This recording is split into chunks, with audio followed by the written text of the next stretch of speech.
ಚಾಮರಾಜನಗರ ಜಿಲ್ಲೆ ಗುಂಡ್ಲುಪೇಟೆ ತಾಲೂಕಿನಲ್ಲಿರುವ ಬಂಡೀಪುರ ರಾಷ್ಟ್ರೀಯ ಉದ್ಯಾನವನದ ವಾರ್ಷಿಕ ಆದಾಯ 20 ಕೋಟಿಗೆ ಏರಿಕೆಯಾಗಿದೆ. ಈ ಹಿಂದೆ 8 ರಿಂದ 9 ಕೋಟಿ ಇದ್ದ ಆದಾಯ ಈಗ ಡಬಲ್ ಆಗಿದೆ.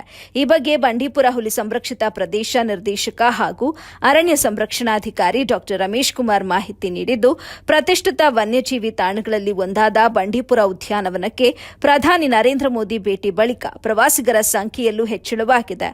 ಬಂಡೀಪುರ ಉದ್ಯಾನವನ ಜೀವ ವೈವಿಧ್ಯಗಳ ತಾಣವಾಗಿದ್ದು, ಪ್ರಕೃತಿ ಸೌಂದರ್ಯ ಸವಿಯಲು ಸಹಸ್ರಾರು ಸಂಖ್ಯೆಯಲ್ಲಿ ಪ್ರವಾಸಿಗರು ಆಗಮಿಸುತ್ತಿದ್ದಾರೆ. ಅದರಂತೆ ಸಫಾರಿ, ಪ್ರವೇಶ ಶುಲ್ಕ, ವಸತಿ ಗೃಹ ಸೇರಿದಂತೆ 20 ಕೋಟಿಗೂ ಅಧಿಕ ಆದಾಯವಾಗಿದೆ ಅಂತ ಮಾಹಿತಿ ನೀಡಿದರು.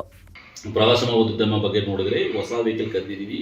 ಹೊಸ ವೆಹಿಕಲ್ ಖರೀದಿದ ಮೂಲಕ ಈಗ ಎಲ್ಲ ನಮಗೆ ಎಷ್ಟಾಗಿದೆ, ಲಾಸ್ಟ್ ಇಯರ್ ವರ್ಷ ನಮಗೆ 8 ರಿಂದ 9 ಕೋಟಿ ಆದಾಯ ಬರ್ತದೆ ಬಂಡೀಪುರ ಟೈಗರ್ ಕನ್ಸರ್ವೇಷನ್ ಫಂಡಿಗೆ. ಬಟ್ ಈ ವರ್ಷ 20 ಕೋಟಿ ಆಗಿದೆ, ಡಬಲ್ ಆಗಿದೆ. ಇದು ಒಂದು ದೊಡ್ಡ ಸಾಧನೆ ಅಂತ ಹೇಳಲಿಕ್ಕೆ ನಾನು ಭಾಳ ಇಷ್ಟಪಡ್ತೀನಿ. ಇಲ್ಲಿ ಸುಮಾರು ನಮ್ಮ ಬಂಡೀಪುರಲ್ಲಿ 2 ಹೆದ್ದಾರಿ ಹೋಗ್ತಾ ಇದೆ. ಒಂದು NH 766, ಒಂದು NH 181.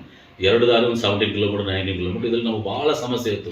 ಪಬ್ಲಿಕ್ ಹೋಗುವಾಗ ಅಲ್ಲಿ ಪಬ್ಲಿಕ್ ವೆಹಿಕಲ್ ನಿಲ್ಲಿಸಿ ಸೊ ಇದು ರೀಸರ್ಸ್ ಹೋಗ್ತಾರೆ.